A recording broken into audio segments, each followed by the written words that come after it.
Hello, you're back at Miss Barr's coffee table, and this is one last Robert Munsch book. There are lots more.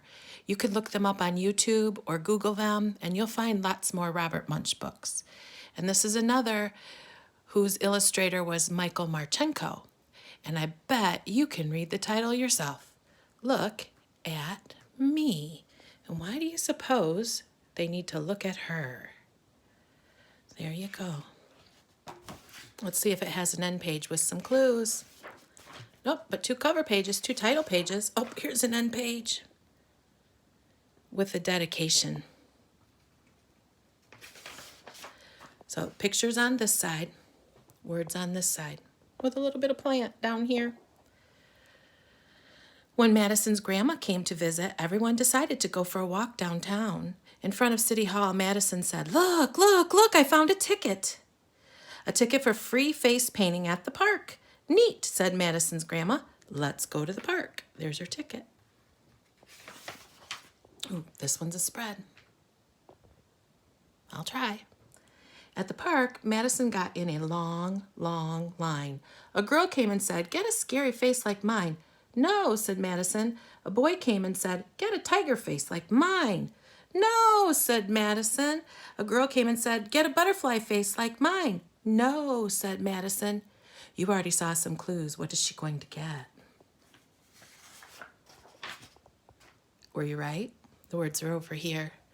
Finally, it was Madison's turn. "I want," said Madison, "just on my cheek, a small perfect rose that looks really real." "Really real?" said the face painter.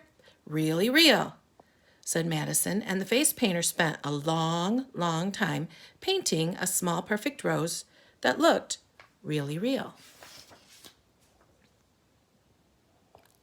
"That's a nice flower," said Madison's dad. "Now let's go look in some stores."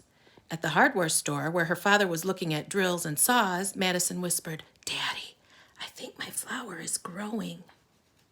And if you look what's right there in the book stand.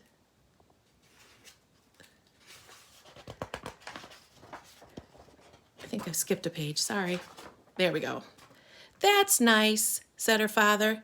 "Daddy," whispered Madison, "look, look, look, please really look at me. My flower is growing. There was just one rose, and now there are two. I only see one. Where do you think the other is?" Were you right? Madison's father looked very closely at Madison's face and said, "Why, there really are two roses, one on each cheek, but I think it was that way already." At the kitchen store, where her mother was looking at pots and pans, Madison said, "Mommy, my flower is growing." "That's nice," said Madison's mother. "Mommy," said Madison, "look, look, look. Please really look at me. My flower is growing. There was just one rose, and now there are three."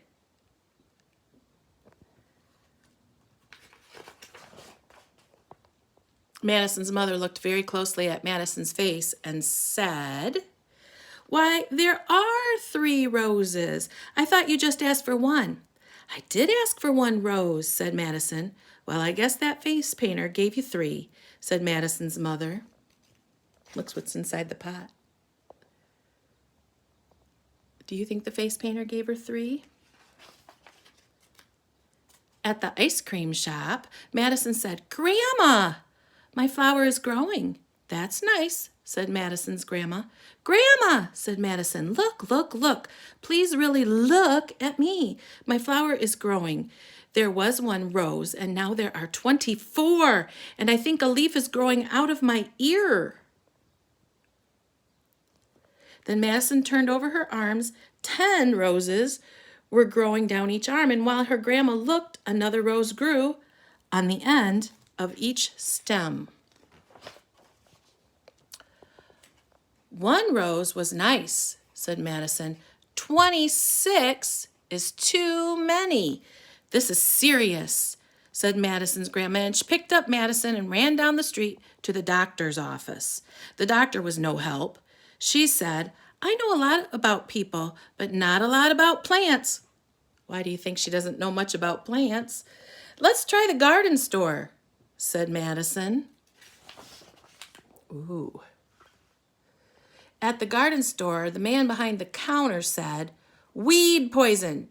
Check out our wonderful weed whomper." "Ah!" yelled Madison. "No weed whomper." I think that would be dangerous for Madison. "I know," said Madison. "Let's be nice to the rose. I will go home and take a nap with a large flower pot beside my bed. And maybe the rose will go and live in the flower pot." That's a huge flower pot. And look at all the fertilizer and soil. Oh, did it work? When Madison woke up, there was a huge rose bush in the flower pot and just one perfect rose on her cheek. Madison's grandma took the rose bush home and planted it in her garden, where it stayed until it found a better place to grow. Oh no, where did it grow? And I hope they lived happily ever after. Thanks for reading with me.